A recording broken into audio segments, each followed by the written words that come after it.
My name is Senator Sharon Weston Broome, and I am so delighted to be here this afternoon, and I am extremely proud about the assignment that I have been given, and that is to introduce our keynote luncheon speaker, Ms. Renée Lewis Glover.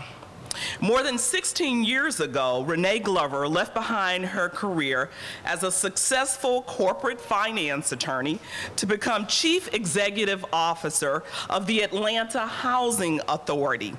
She didn't try to gloss over the failings of that system of 14,000 apartment units, but instead she embarked on a program of radical change. So dramatic that today, that's zero of the Atlanta public housing projects the Atlanta Authority owned and operated 20 years ago are still standing. She has been described as someone who has brought innovation and clear improvement to a big city public housing system. In 2009, Ms. Glover received the Urban Innovator, which has been awarded annually since 2000. Previous winners include Chicago Mayor Richard Daley, Florida Governor Jeb Bush, Miami Mayor Manuel Diaz, and New Orleans School Superintendent Paul Vallis. Now, here's what Howard Hussick, the Vice President for Policy Research at the Manhattan Institute, says of Renée Glover. Renée Glover stands as a courageous role model for public housing reformers across the country. She understood that government just shouldn't be in the business of operating dilapidated, high-crime housing projects, and she put a stop to it. Mr. Hussick went on to say that Renée Glover deserves the Urban Innovator Award not just for having the courage to demolish aging public housing, but for the courage and imagination to envision and implement an alternative. In Atlanta during Ms. Glover's tenure, the employment rate among public housing tenants as low as 13% in some projects has risen above 60%. And her success in implementation is influencing policy. Secretary of Housing and Urban Development Shawn Donovan has signaled her desire to give other public housing authorities the same flexibility to experiment in the ways that Atlanta has. For more than 16 years, Glover has been an urban policy thought leader who changed the face of urban policies and failed public housing in Atlanta. The Atlanta model has been successfully adopted in many cities across the nation, including Chicago, Baltimore, Seattle, Denver, and others. Research found that under Glover's guidance, the living conditions of thousands of people have improved, crime has dropped dramatically, the educational prospects of children have been enhanced greatly, and employment among Atlanteans who receive rental assistance has increased. When AHA adopted a work requirement in 2004, only 16% of those who lived in AHA-owned developments were working, Glover said. Today, that number exceeds 60%. As I was doing a little online biographical research about Ms. Glover, just to make sure that I had covered her many accolades, which we won't cover in this introduction, I ran across a comment that a reader had made about an article about Ms. Glover. It read, "Everything said about Ms. Glover in this article is factual, but what was not mentioned is that Ms. Glover loves people and does everything possible to enhance their quality of life. She works long hours and weekends to ensure that the agency is providing the services deserved by every client and employee. She has contracted and hired many qualified individuals to assist her in this endeavor with the understanding that she requires staff to be accountable, to possess integrity, and be responsible for achieving the goals and standards that she has set and exemplifies. I enjoyed working with her for more than 10.5 years and hope that others recognize the achievements of this great innovator and friend." we came up with these guiding principles. We have 5 guiding principles that have governed our work since I got started. The first being ending concentrated poverty, and we have done that. In the introduction, we closed the last of the large housing projects at the end of our fiscal year, June 30, 2010. And of course, all of the people that worry about these things came forward. They said, well, you know, it won't work, the people are gonna fail, they can't live in mainstream America. Just think about the fact that as a group of policymakers, we're worrying about continuing a system that is systematically destroying. I mean, we know that systematically the children will get destroyed, the families will get destroyed, and maybe an extraordinary person might get out. You know, like we just celebrated Sotomayor as the, you know, the first Hispanic justice of the Supreme Court. Well, we have a whole bunch of Sotomayors living in all of these communities, but we got to get the policies right. The uglier side of the worry, and this involves both African Americans and other races as well, is are the people, if they are allowed to get out of those properties, are they going to come live next door to me? And people don't want to talk about that because, you know, it's some more of those isms coming out. Because the same isms that had the debate going around Jim Crow and around slavery are with us today. And if we're not careful, we can find ourselves in that conversation. You know, the whole Section 8 discussion about someone taking a voucher and moving into neighborhoods and what have you. So we got to straighten all of that out because there's a lot at stake here. There is a lot at stake. I'll tell you, there were a couple of projects that were up and running before we tore down these terrible places, and I'll just give you some statistics. Our very first community that we transformed, Techwood Clark Howell, in the 1990s, Atlanta was the most violent city in the United States, 1990s. And we had the highest violent crime rate, more than any other city in the country. Just one of the properties, Techwood Clark Howell, had a violent crime rate 35 times that of the city. Now you just think about women and children and elderly persons trying to negotiate that.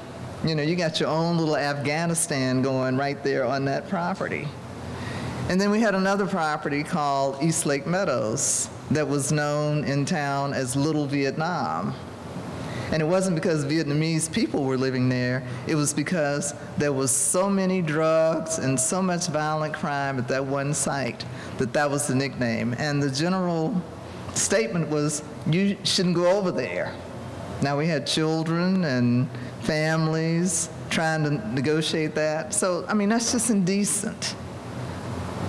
I mean, it's just indecent just to think that that's the arrangement. They pull the short straw, and so be it. So, you know, ending that practice was critically important. The second principle is doing public-private partnerships, because in creating market rate communities, no one thinks of a market rate community being developed under the flag of a government agency. So working with folks like the fine people that I introduced you to earlier, we have done that. And so the best compliment we get is that that doesn't look like any poor people are living there. Well, that's exactly the point. You know, you don't know what your neighbors earn, and so what we're trying to do is create market rate communities that have built inside of them the disposable income that are going to attract the kind of investments that are needed to transform a community and transform a property. And then, of course, the standards and expectations have been set such that all of the families living there are all living to the same set of high standards, and it works. I mean, we now have 15, 16 years under our belt to know that that works. The third thing is we understand that these communities, if they are children-centered, they have to be approached comprehensively. And so we had to immediately get into the conversation with the school system, because we all know that at the end of the day, the great equalizer is education. And we all should be so passionate about that issue, because if we can truly get our kids excited about learning, that is the game changer. And so we've been focused, and we've redoubled our effort. We're now looking at early childhood development. We're looking at having better partnerships. One of the communities has a charter school. Another community has a newly reformed school, and those schools are performing and performing well. Not around the margin, but around truly getting the kids excited about education.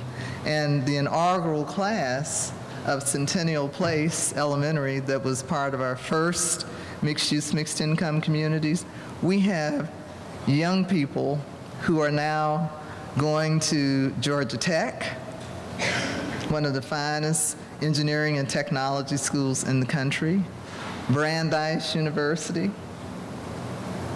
University of Pennsylvania, Howard, Spelman, Morehouse. You get the drift. All of a sudden now, rather than everybody wringing their hands and saying, oh my goodness, what happened to the kids? They dropped out of high school and this, that, and the other. We're now on to something, because that's what we want as a society. We want great, successful young people who can use their God-given gifts to make things happen, and make it happen in a huge way. So we also look at the quality of parks, we look at the quality of the retail.